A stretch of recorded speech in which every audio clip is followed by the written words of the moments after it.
5,000, that's the number of coffee cups wasted per day. 35,000, the number wasted per week. 140,000, the number wasted monthly. So the larger question then becomes, between a local and mass-marketed coffee shop, which will prove to win the eco-friendly consumer and try and clear the conscience of those loyal to them?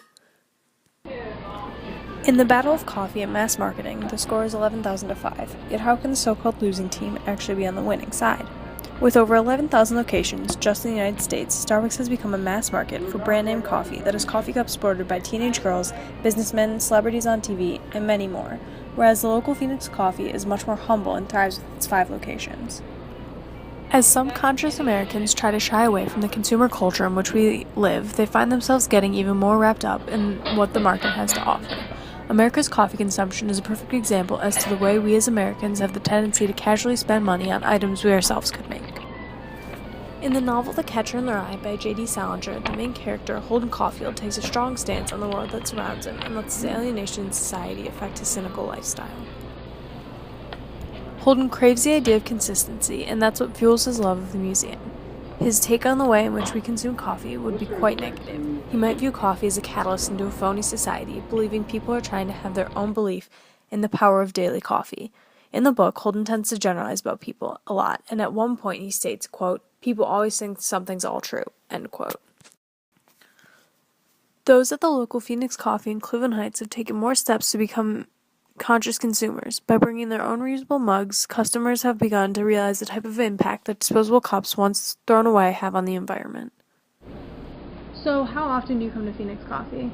This is my second time today, so a couple times a week. Right, and what got you started using a reusable mug? I got it for my birthday. The kids know that I like to come for coffee, and they were shopping and they thought they'd get me a mug, and so now I've been using it constantly. Actually, I think it's upped my coffee consumption because I felt like I need to use it. Do you think you're helping out the environment by using this cup? Definitely, that's why we got the kids theirs. So your entire family's gone green then with these coffee cups? Yeah. What shops such as Starbucks do and encourage is the exact opposite of what America's consumer culture needs. It embraces conformity, wasteful behavior, and an incessant need to blend in with the masses. In John DeGraff's book, Affluenza, he discusses the loss of true value and the meaning we now instill into consumer goods. Quote, "We have to go back to the old family values. We have to maintain communities. It is a complete non sequitur, a complete contradiction. The two are completely in collision," end quote.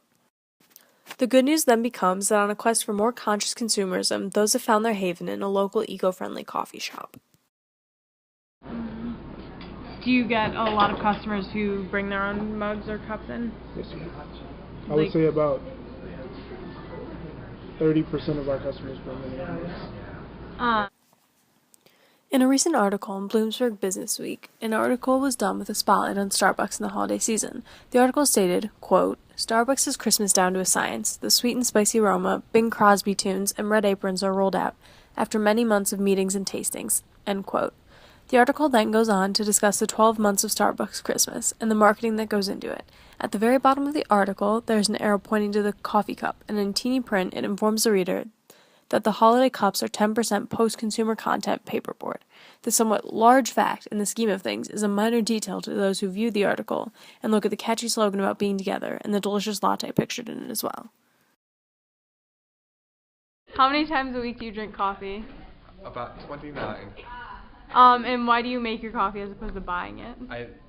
Why do I make my coffee instead of buying it like from Starbucks? I make it because it's fresher and tastes better, and because I buy it from an organic place that is, all their coffee is fair trade, so it's ethically sound.